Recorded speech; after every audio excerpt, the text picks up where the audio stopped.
What if everything we've been told about autoimmunity is wrong? I'm Elizabeth Yarnell. After awakening partially blind one morning in 1999, a doctor told me my multiple sclerosis would put me in a wheelchair within 10 years. I refused to accept that as the end of the story, so I started investigating. Welcome to the Inflammation Investigator, the podcast that uncovers the inflammation lurking underneath your ailments. Because autoimmune and chronic conditions should not be viewed as death knells when they are actually alarm bells. I'm a traditional naturopath and founder of the Inflammation Academy. And in 2 episodes every week, we dig into what conventional medicine might be missing. If you're living with chronic or unexplained symptoms, this investigation is for you. Your body has been trying to tell you something. Let's start listening.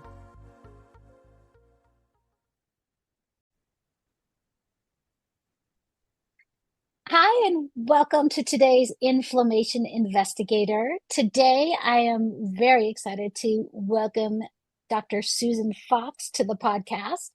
I think you'll really enjoy everything she has to say. So let me introduce you, Susan, and then I will let you say hello. Dr. Susan Fox is a board certified expert in reproductive health and fertility with over 23 years of experience, helping clients enjoy a healthy pregnancy, baby, postpartum, and family. Her online program, Preconception Perfected at Health University, or is it Healthy No, it's University? Health University, but it's the university Healthy. is spelled Y-O-U because it's the University of You. Okay. Mhm. I'm glad you clarified that. Thank Mhm. you. But Health University Correct. revolutionizes the way women improve their reproductive health, whether desiring natural conception, IVF, or egg freezing. Mhm. Acupoint stimulation protocols are DIY. DI. Oh, tell me what this Oh, how I should so say I'll this. yes, if I may. So it is DIY, but I say it's DI we because we as coaches can help, help navigate through the protocol. So you're not out there in the on the skinny branches. Excellent. I'm glad that you explained that. Thank Yes. you. And these protocols can be done in the comfort of your own home. Yes. They have shown a 42% increase in live birth rate for women over 35 undergoing frozen embryo transfer. So, Dr. Susan, thank Yes. you and welcome to the Inflammation Investigator. Thank you so much. I'm really delighted to be here. And yes, while that was a mouthful, and I hope that the viewers and listeners were able to, kind of glean what it is I'm trying to convey. We know that infertility is a challenge. We know that the success rate with IVF for women over 35 is quite low. And these protocols have been determined in research to improve those live birth rates by 42%. So that is huge. That is huge. For Mhm. 42% in the world of medicine is enormous, almost unseen. Exactly. So, wow. And I know that a lot of what your protocols encompass is Chinese medicine. So I really wanted to talk to you a little bit about how does Chinese medicine view chronic inflammation and what does it do about it? Yeah. So Chinese medicine is born of Taoism, right, which is about observing nature, and we are nature. And so when we struggle with chronic inflammation, we need to do some investigating, as you have said, to find out what's the root cause, what's happened. And we use the 5 elements of Chinese medicine, the water, wood, fire, earth, and air composition to really help hone in on what are some of these signs and symptoms? Where is the inflammation taking place so that we can actually begin in that location, in that organ system to make a difference? tolerance. So, for instance, if the chronic inflammation is something that is gut related, we would say, okay, that's more of a digestive system, of course, and we refer to that as the spleen organ system. We also look to emotional triggers that for the spleen system to kind of confirm that yes, this is a spleen system issue. So that person who's struggling with chronic inflammatory gut issues is oftentimes also the person who is up Googling all hours of the night. She just can't get off the thought. She can't get off a mission. And so she really has no time to literally cool down. So explain to me how this DIY acupuncture Yes, works. yes. So, acupuncture requires an acupuncturist and needles, but they're treatment protocols that we use, whether it's in the office with needles or whether you're doing it at home using a TENS machine. I don't know if you know it's called Yes, I love transcutaneous TENS machine. electrical acupoint stimulation using a TENS machine. So people apply the TENS pads to certain points that are going to help drive blood flow to their ovaries and uterus. And when it's nutrient dense blood flow, and we can take the inflammatory chemicals out of the follicular fluid in the uterine cavity by shifting from an inflammatory how shall I say, an inflammatory presence, we're going to Mhm. have improved outcomes. That those ovaries, the follicles growing inside, the eggs growing inside the follicles are going to be in a better environment to produce healthier eggs, whether it's a natural ovulation or an egg retrieval for either IVF or for an egg, what am I trying to say, an egg freezing. Because a lot of people are now trying to freeze their eggs knowing that the statistics are expected 1 in 5 to be struggling with fertility when it's go time. So it's a bit of an assurance policy, not an insurance policy. My caveat is if you're going to have an assurance policy, do your best to prepare so that the eggs that are being retrieved in the healthiest environment that they can be. Yes, I couldn't agree more. Mhm. And I'm still a little behind you because my mind has been blown by using a TENS unit, a personal TENS unit, Mhm. as an acupressure device Mhm. for self-care because I've used TENS units for 20 plus years now. Mhm. For listeners who are listening, if you have not used or experienced a TENS unit, you can buy them on Amazon. You can buy them Walgreens. I've seen them.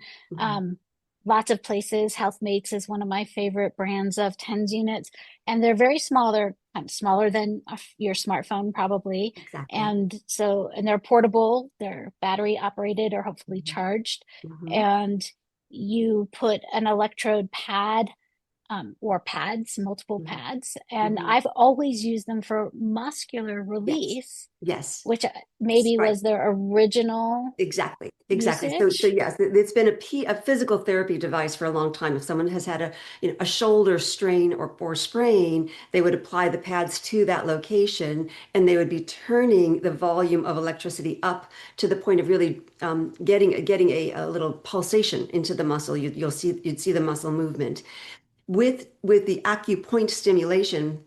We're using the same device. We're just using a very, very low frequency, just barely to the point of perception.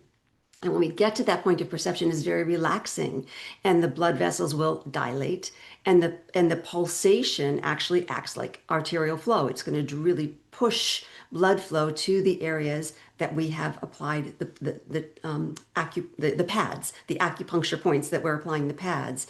And so we deliver. We've got protocols that are spelled out in modules, and so it's very easy. Like, this is how you set it up. We have a diagram. This is where you apply the pads. We have a live model demonstration for those for whom a diagram is a little confusing, so that you're going to find your way to the acupuncture point, because an acupuncture point is the point of a size of a needle. The TENS pads are about 0.25 in diameter, so you'd be hard pressed to miss the point. Right, because the pad will overflow to where the Exactly. point is. Exactly. So you do this from the end of your menstrual bleed until ovulation in a cycle where you're trying to conceive naturally until egg retrieval in a cycle where you're having an assisted reproductive therapy like IVF, or until your next menstrual bleed if you're skipping a cycle. And so that's like getting acupuncture 3 times a week or every other day in the comfort of your own home, and it's accomplishing both increasing blood flow, that's primary. So we are always talking about proper nutrition and supplementation and hydration and lifestyle to make sure that that blood flow is as nutrient dense as possible, but you're not having to run to appointments, and some, we are all overloaded in our schedule. So to be able to do this in the comfort of your own home, lower stress cortisol, hormone, because you're spending Mhm. this 20 minutes of kind of relaxation and just letting the protocols, the TENS unit apply this pulsation. It's actually quite restful, quite relaxing. Can you use your TENS units on things like menstrual cramps? Oh, sure. Sure. Yeah, absolutely. I mean, that's not the protocols that I have set up, but for sure, Right. if you're someone who suffers with either painful ovulation or PMS cramps, yes, you can absolutely use it. You just don't want to do it during a menstrual bleed because you want menstruation to exit the body where it's supposed to exit the body, and you don't want to create any retrograde. So if you're bleeding, then I would not use it. If it's PMS time and you're having cramps, then yes. If you Some people get cramps at the end of their bleed, then yes, go ahead and use it again. Interesting. I don't think I ever would have thought using a TENS unit during your period would be contraindicated. Well, when you think about it, we really want that blood to just come out right through the vagina. Right. And we don't want to run the risk of having any retrograde um, uh, uh, menstrual movement because then you can be setting yourself up for endometriosis. Interesting. Yeah. So, when you are assessing somebody with chronic inflammation, how do you figure out which organ system is at hmm work there? hmm in person, we use, tongue and pulse diagnosis.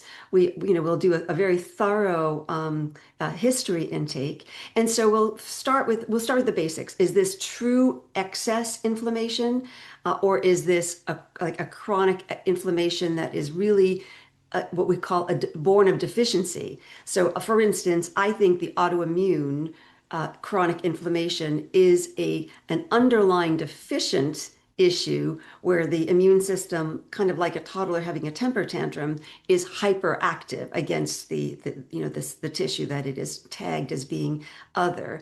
So we will look to say, okay, where is the inflammation occurring, and then and is that on an acupuncture meridian? Does that give us a clue? How long ago was the onset? Do we know what was the onset? Was it a viral infection? Was it a bacterial infection? Or was it just this insidious onset? What are the symptoms that show up? Is this person actually more exhibiting, kind of irritability with her chronic inflammation? Is she presenting with more of a kind of a fear around the chronic inflammation? Is she presenting more with being grief stricken around this chronic inflammation? Those things will lead us to different organ systems as well. The fear will lead us to more of the hormonal, what we call it the kidney organ system. If she's more irritable, that leads us to look to, is there liver congestion? And then we just go a little deeper dive. If there's grief, we look to see, is there any sort of lung or large intestine involvement, because that has to do with, how well are we excreting or eliminating the toxic buildup. So, do you use Chinese medicine with your patients across Zoom too, or I mostly in the office?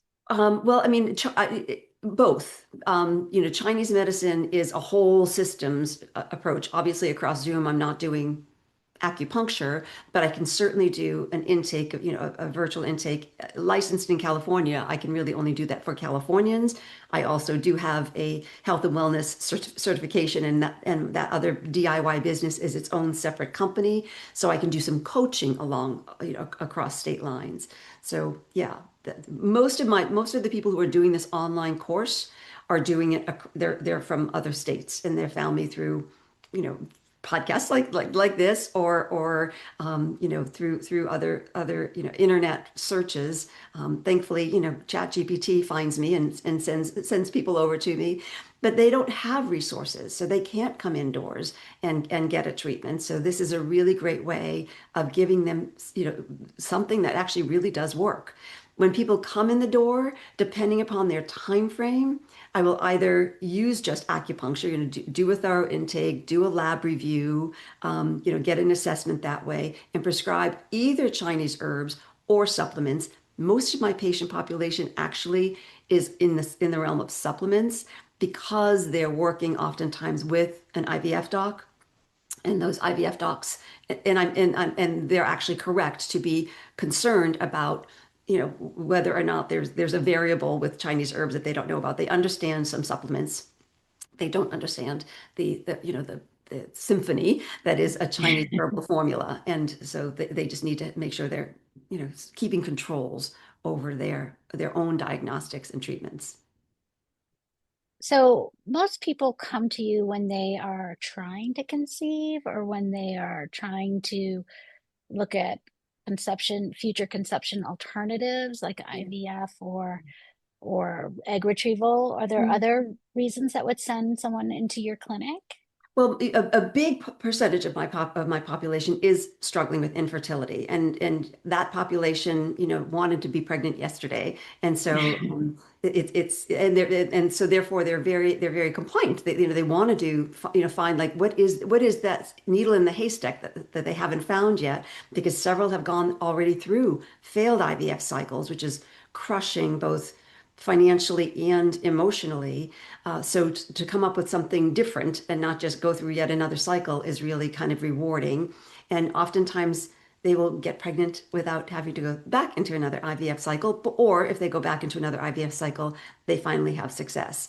I do have, thankfully, a naturally occurring population of pregnancy. So, when someone gets pregnant, I will work with them in that first trimester, especially to make sure that everything's copacetic, and then once a month in their second and third, unless something is creeping up, and then weekly in their third trimester, weeks 36 to 40, to help them get ready for birth.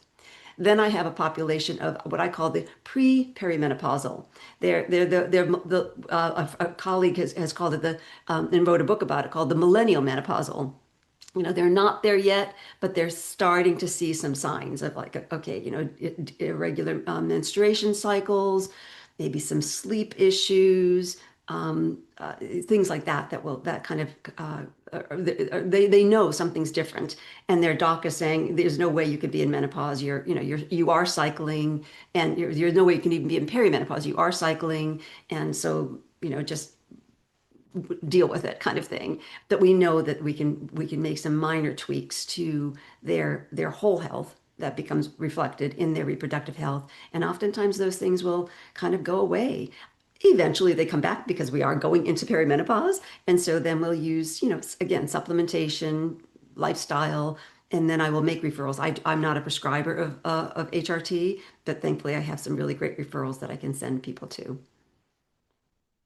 Excellent. So when you assess people, how can you tell if they're in a state of inflammation that you need to Mhm. deal with first? hmm A lot of it is what they're telling me, so their chief complaints. But then I can even look at someone, like if their coloring is very red, or they're sweaty, if they've got sort of like a puffy sensation, especially around their neck and thyroid, we Mhm. can really see the inflammation there.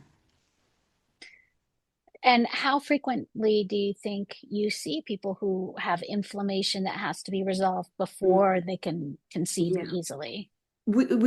I typically am working with someone according to their cycles, and so the phases of their cycles. So I will work with them in their follicular phase, and then if they're having clockwork ovulation, I can ignore that. If they're trying to conceive, I will see them a second time in that implantation phase, 7 days post ovulation, and then if they're having recurrent pregnancy loss, I will see them again in that fourth week in the luteal phase. I try to keep it to as minimal as possible because, again, it's a time and financial commitment, but so is IVF for that matter. And so and then over time, I will say to a person, if you have time, let's try for a 3 month time frame. Not everybody does, and sometimes I'm the first one to say, I'm sorry, given given your presentation, given your desire for multiple children, let's do our work concurrent with an IVF doc because I don't want to, waste precious time because every Mhm. cycle could be, the last good one, so to speak. And so I'm often referring to the IVF docs in our local area, and we will work concurrently so that I'm doing the holistic medicine component and they're doing the reproductive medicine component. So in traditional Chinese medicine, is it mostly supplements that are used to address inflammation, or is the acupuncture also part of the protocols to Oh address yeah, acupuncture is inflammation? almost always part of the protocols.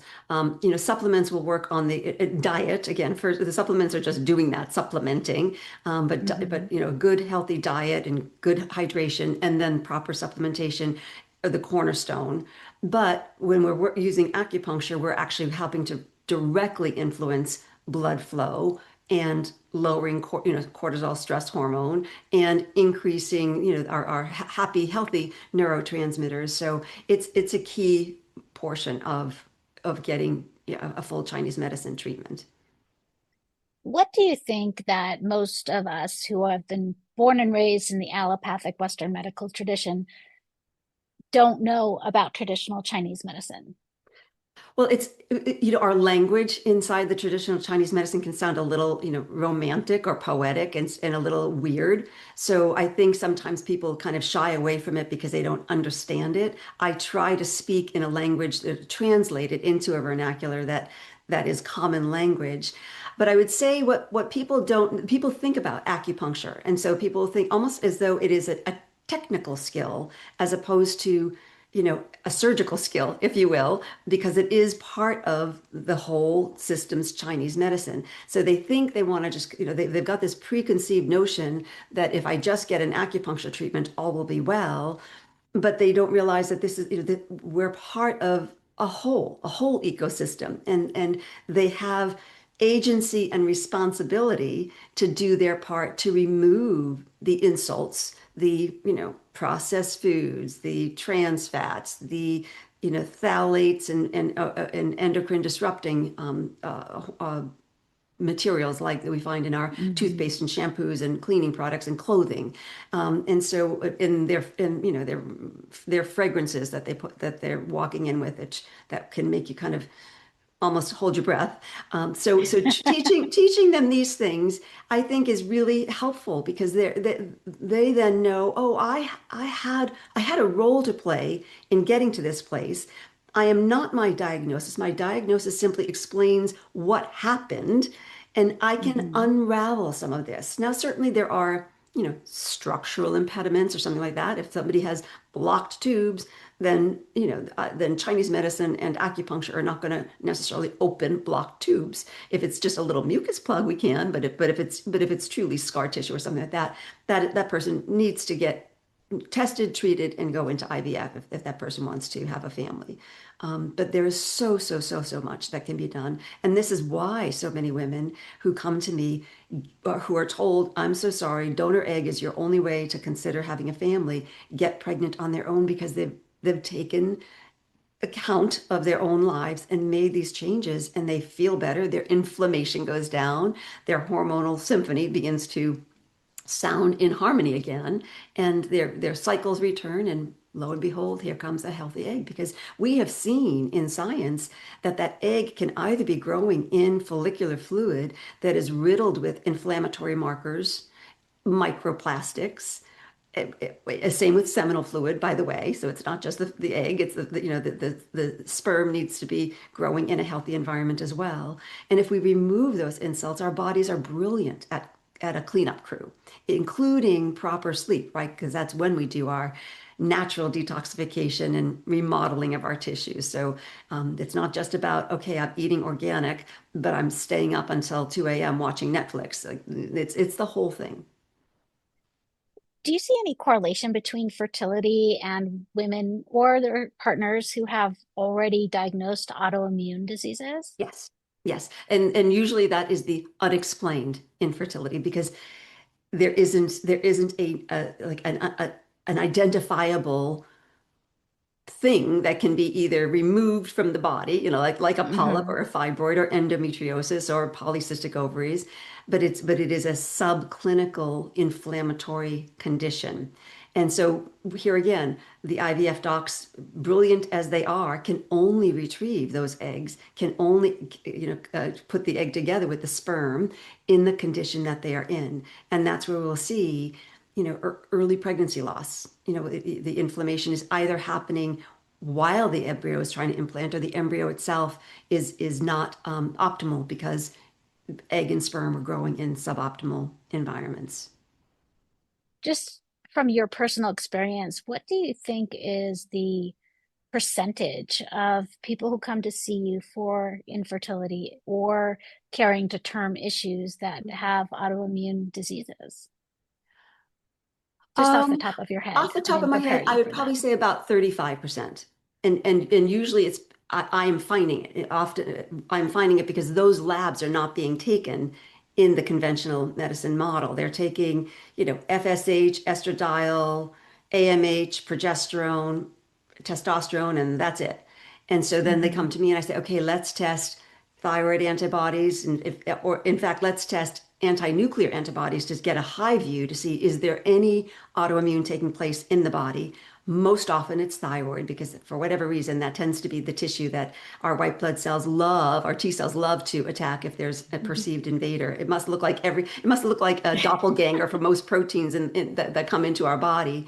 But yeah, so I'll do a complete thyroid panel, including antibodies of vitamin D and iron Hmm. and ferritin, because these are all the reasons why mama's body might not be able to carry. It could be a perfectly graded embryo, but mama's body is either deficient or struggling with inflammation.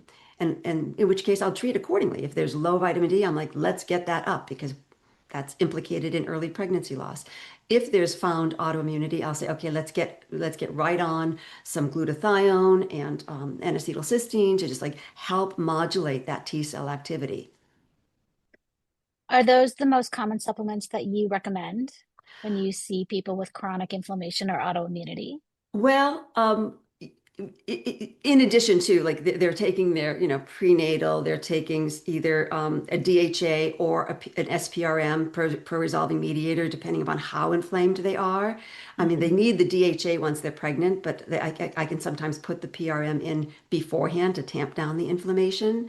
But I would say yes, that's probably, again, I try to be as minimal as possible with the supplements. And so I think I get the most bang for my buck with helping kind of quell that reflex toward autoimmunity with N-acetylcysteine and with glutathione. If I'm seeing like red patches on their body that's showing also mast cell activation, then I'll use a quercetin or something like that to see if I can help get that down.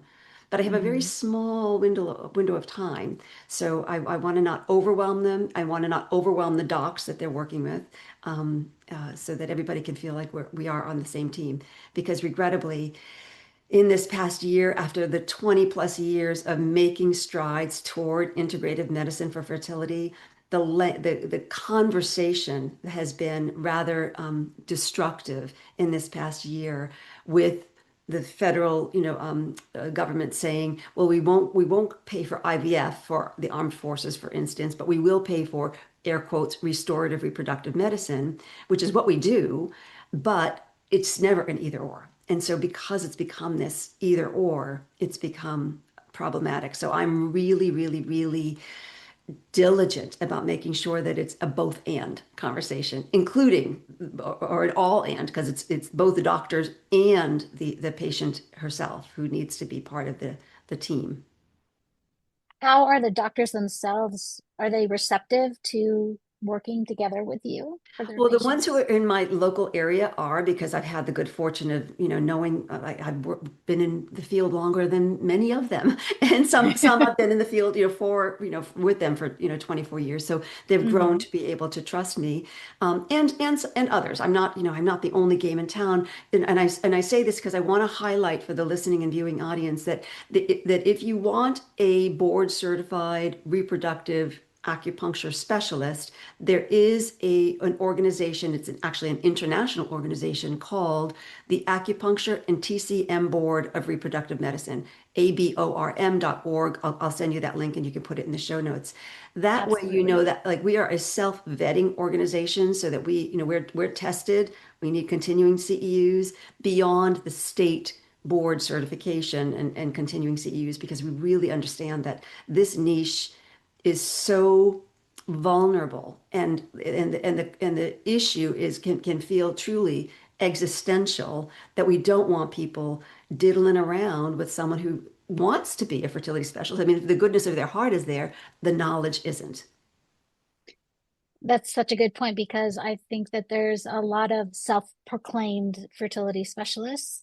And certainly, this is one time in life where you really want to go to someone who knows what they're doing and you don't really want to mess around because, as you say, your clock is ticking, your time is ticking, Yes. and And you don't sometimes want people are coming in families. with supplements that is exactly what they shouldn't have because the person who recommended it, and sometimes they're doing their own Google searches and saying, oh, well, this worked for someone else, so I'll take it. But it's exactly what they shouldn't have for their presentation. So please, please, please do yourself a service, whether you've got all the time in the world, and nobody really has all the time in the world by the time you're thinking about, I would like to have a family, or if you've got, a known diagnosis or menstrual cycle issue, please get to a specialist.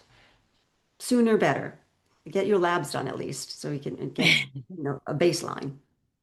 Yes, yes. Mhm, So that's great. That's really fantastic to know that there is a directory of traditional Chinese medicine specialists for specifically fertility mhm. and and women's what do you call it? Women's health, Women's I reproductive guess. health. Hmm. Women's Hmm. reproductive health. Thank you. Hmm. Yes. Um, because that is a time that is very full of stress and fraud when you can't Hmm. get pregnant when you want to. Right. And while thankfully there's a lot of mandates going on, is in our state we just passed one where larger companies are required to offer fertility benefits, it really is so expensive that, you're still paying a lot of out of pocket because any one cycle is anywhere between 15 and $30,000 depending upon what you need. Most people are needing up to three. That's $90,000. And if you Oh can my gosh. increase your success rate by doing these things, you can reduce the number of egg retrieval cycles you'll have to undergo because the IVF doc can only take the cohort that is up that cycle. If there are six, they can take six. They can't take any from the next future cycle. And from that six, maybe three will make it. So make sure those six are as optimized as possible.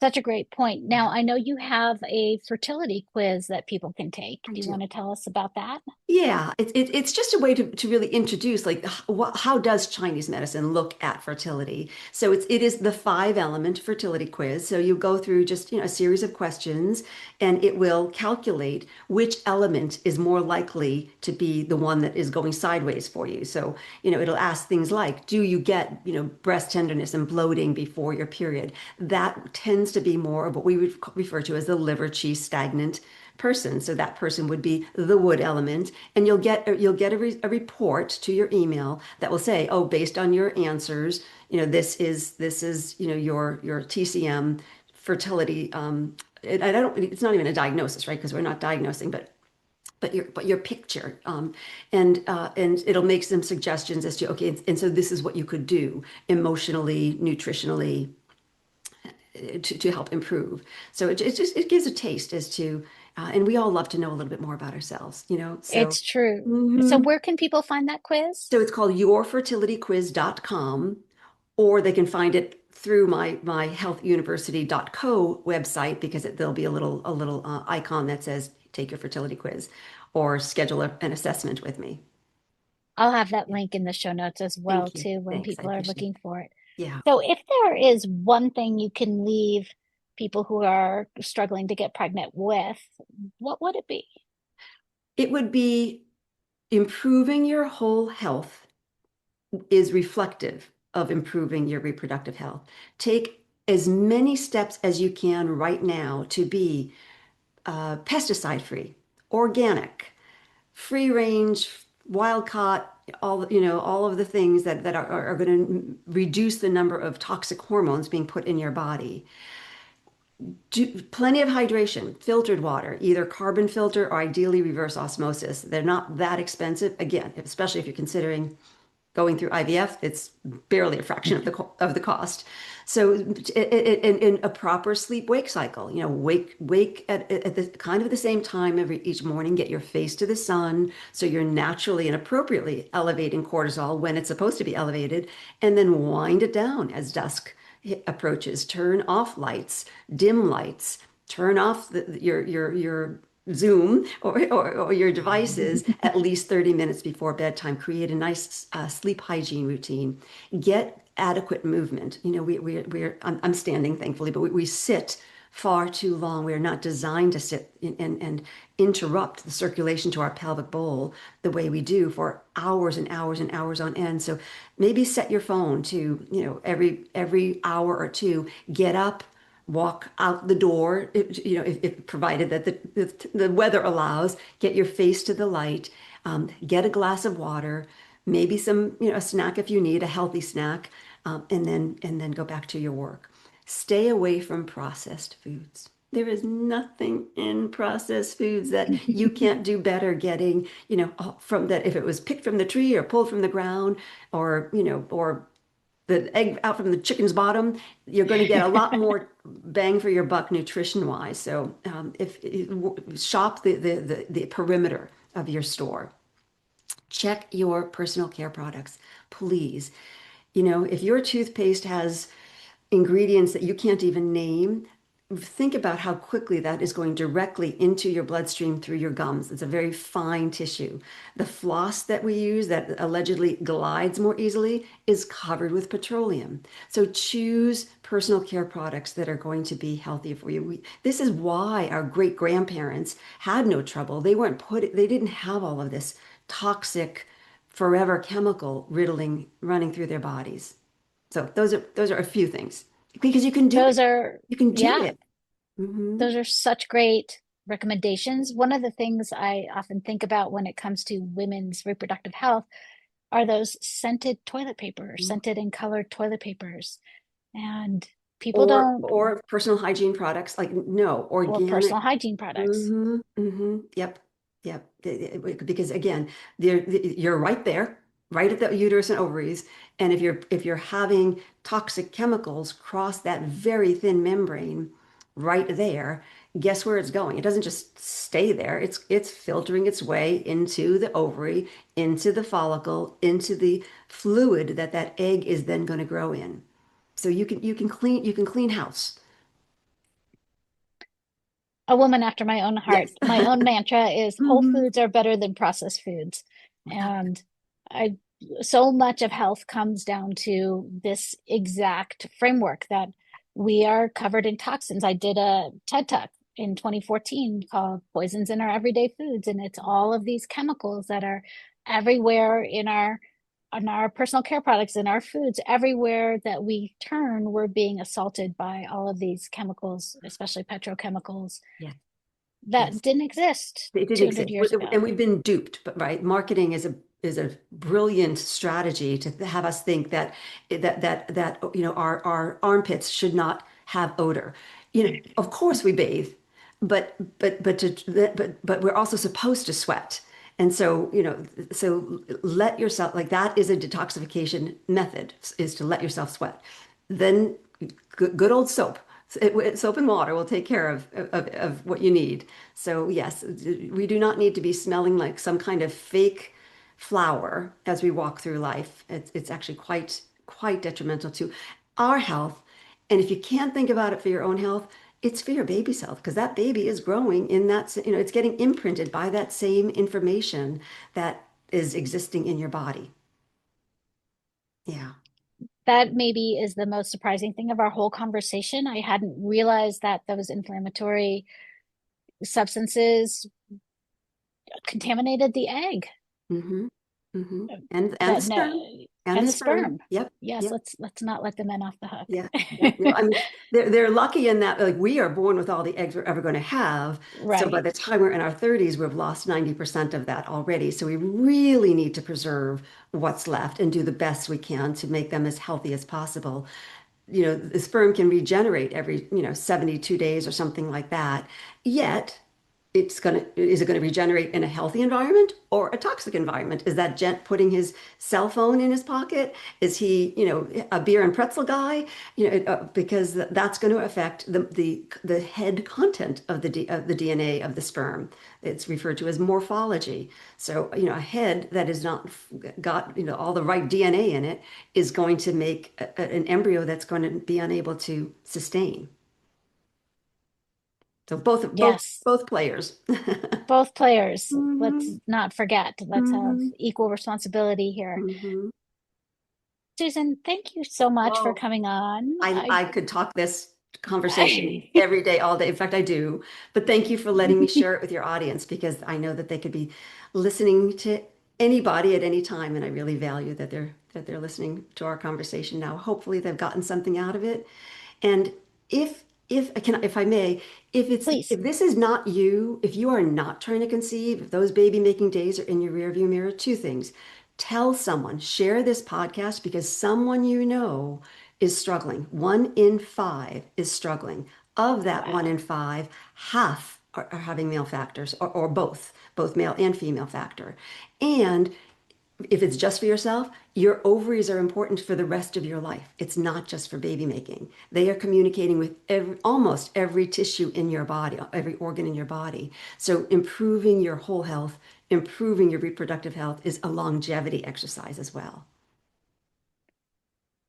Wow. I feel like that's a whole nother podcast conversation that we can have about the lifespan of ovaries, Hmm. especially because what you're told, or what I've been told now that I'm firmly in menopause, is that my Hmm. ovaries are shriveled up and gone and they're not doing anything. Oh, they are definitely doing a lot. They are not producing eggs is all they're not doing, but they are live organs having communication with your brain, your bones, your heart.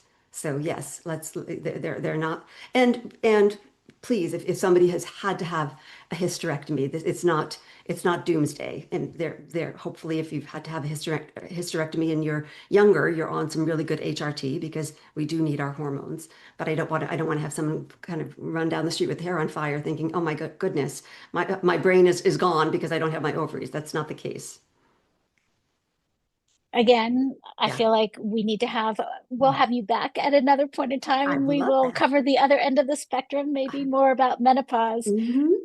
Thank you so, so much. I hope that anyone who's listening or watching out there has gained as much from this conversation as I have. And I'm going to pull out my TENS unit and start with the acupuncture points that I am familiar with on Hmm. things Yep. and Yeah. use move DIY. yeah, Hmm. move the electrode pads over from the muscles to To the the chi organs. points. Hmm. Exactly. Exactly. Yep. Absolutely brilliant. Thank you, Susan, Delighted. and so glad that you joined us today. So, oh, before we sign off, Yeah. where can people find you? So healthuniversity.co, and university is spelled YOU because it is the University of You. Mind you, it's not .com. And if that's too much of a mouthful, you can start by finding me at drsusanfox.com. There will be a link to the other site. This drsusanfox.com is my private practice. The healthuniversity.co is the online courses, but you can find me in either way. Excellent. So, thank you, and thanks for tuning in today to the Inflammation Investigator. And that's another case filed on the Inflammation Investigator. Remember, every symptom is your body's way of communicating. We just need to learn the language. If today's episode sparked something for you, I want to hear about it. Share your own investigation discoveries with me on social media at Elizabeth Yarnell, or find me at elizabethyarnell.com. Your experience could be exactly what another listener needs to hear. And make sure you're subscribed so you never miss an episode. And here's the thing about investigations. They work best when you're not going it alone. If this podcast is helping you uncover the answers you've been searching for, please like, rate, subscribe, and review, and share it with someone who needs to hear this message. As a new podcast, these actions mean more than you know. Want to dive deeper into your own inflammation investigation? Head over to inflammationinvestigator.com, where you can take my free inflammation quiz to uncover which hidden triggers might be affecting your health. Until next time, this is Elizabeth Yarnell, your inflammation investigator, reminding you that the solutions to your health issues are out there. Let's find them together.